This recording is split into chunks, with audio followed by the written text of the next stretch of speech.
Partition walls. Lesson 1. Brick and block partition walls.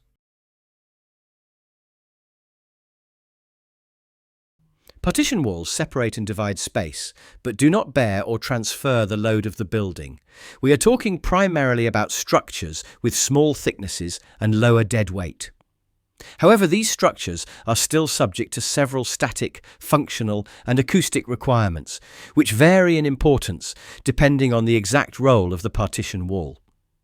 If the partition wall's dead load does not require it, it is not necessary to provide support for its loads. However, above 1.5 kilograms per square meter of weight, the floor system below must have an appropriately sized beam, or in the case of a plate in contact with the ground, must have a foundation that can transfer the loads to the adjacent beams, load-bearing walls, or footings. Traditional brick partition walls. China or sailor walls. Edge-laid brickwork represents the minimum possible thickness for masonry partition walls. When constructed using a standard bond, structural rigidity can only be maintained by incorporating mild steel wire reinforcement within the bed joints at every 2 courses. This reinforcement must be securely anchored to the adjacent load-bearing walls or columns. For superior structural stability, a Z-bond zigzag pattern is recommended over standard bonding. In this configuration, horizontal elements may be integrated into the primary load-bearing structure using toothing indents to ensure a robust mechanical connection.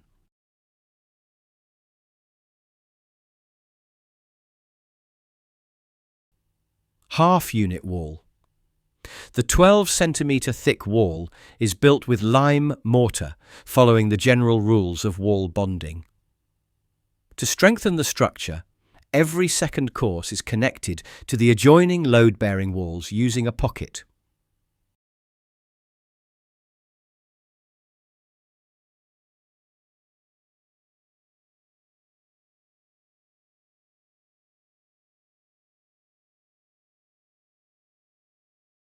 Fix the walls to the slab from above with wooden wedges, ensuring stability. In case the brick partition wall is laid onto a reinforced concrete slab with direct contact with the ground, the slab needs appropriately sized reinforcement under the line of the wall, which can be further strengthened by increasing the local thickness of the slab. In the case of an intermediate slab, the minimum requirement is the sizing of the reinforcement of the monolithic reinforced concreting. Ceramic block partition walls. When building partition walls made of clay partition blocks, it is advisable to use the same system and type as the load-bearing wall itself. This simplifies the coordination of height dimensions. The connection between the partition wall and the load-bearing wall can also be constructed more easily. The block's typical thickness is 10, 12 or 20 centimetres. And their typical length is 50 centimetres. In addition, there are special soundproofing partition blocks with a thickness similar to that of load-bearing walls and a higher airborne sound insulation value.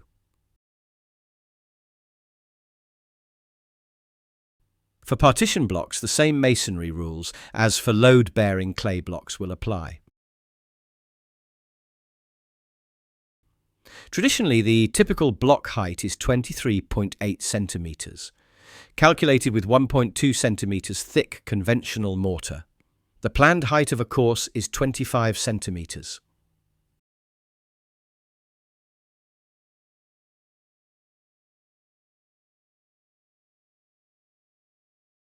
In contrast, modern flat-ground blocks, built with a 1 mm thick thin bed mortar or adhesive, have a height of 24.9 centimetres to achieve the planned 25 centimetre course height.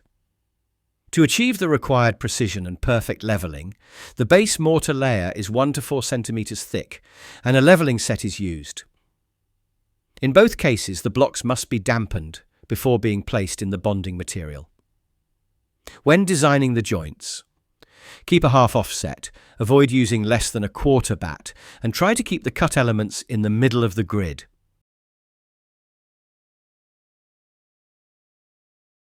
We start the wall ends with a half bat every second row.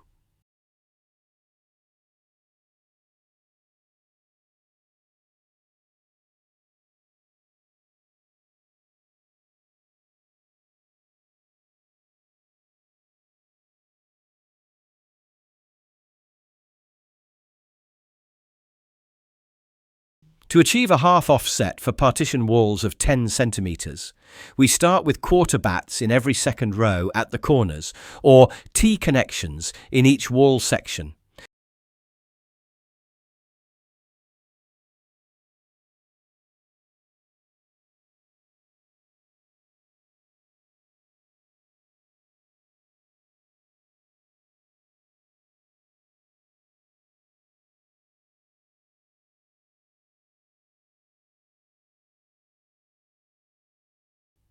In the case of 10 to 12 centimeter thick clay partition walls too, the monolithic reinforced concreting of the slab requires individually sized reinforcement along the line of the walls. Where a slab makes contact with the ground, a specially sized reinforced slab is required. Structural thickening is also required if confirmed by structural calculations.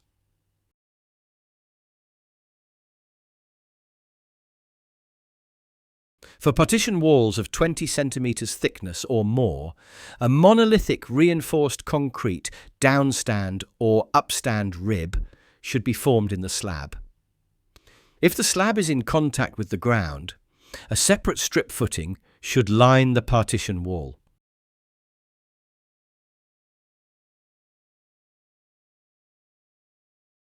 When constructing clay partition blocks, it is important to provide the right stiffness and stability. Their connection between the load-bearing walls and the slab is crucial. In this case, fix the walls to the concrete slab with wooden wedges.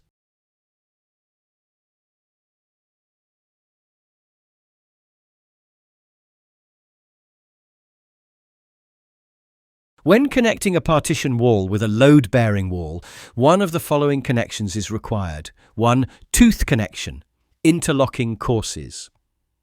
This method involves creating staggered connections, toothing, by embedding every second course of the partition wall into the load-bearing wall.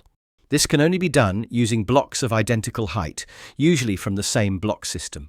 Pockets approximately 6 to 10 centimeters deep, and the width of the block are carved into the load-bearing wall beforehand. For walls constructed with traditional mortar, Phi 2 mm or greater steel wire is laid into every second horizontal joint, extending from the pockets and fixed with nails into the load-bearing wall. No additional reinforcement is required when using flat ground precision-cut blocks with this method. Groove connection, vertical slot. A full-height groove, approximately 5 to 8 centimeters deep, is cut into the face of the load-bearing wall. The partition wall is then started within this groove and set in place using mortar.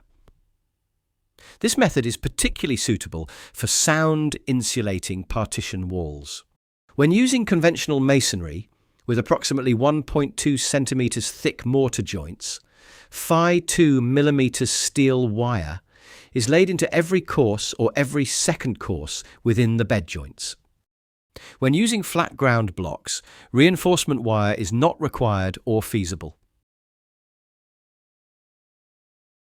Butt joint, surface contact. In this method, the partition wall abuts the load-bearing wall, separated by a 1.5 centimeter head joint filled with mortar. The two walls must still be mechanically connected.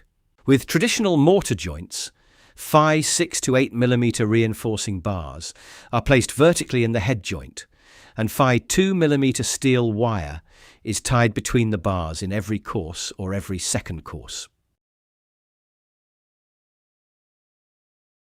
For flat ground block constructions, pre-installed steel wall ties are embedded in the main wall during construction. These are positioned in the horizontal joints of each course and folded down to connect with the partition wall once it's built. Aerated concrete partition walls.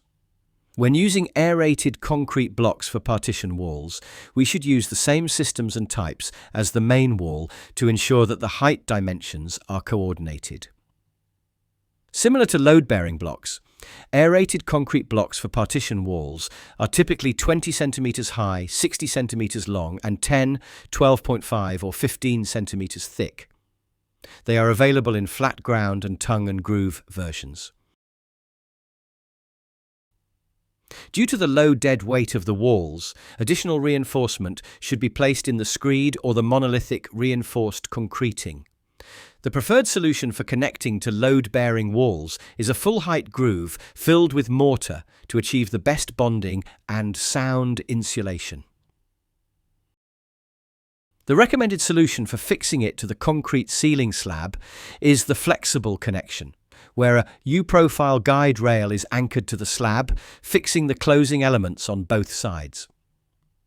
Flexible filler material such as mineral wool is placed between the slab and the closing elements.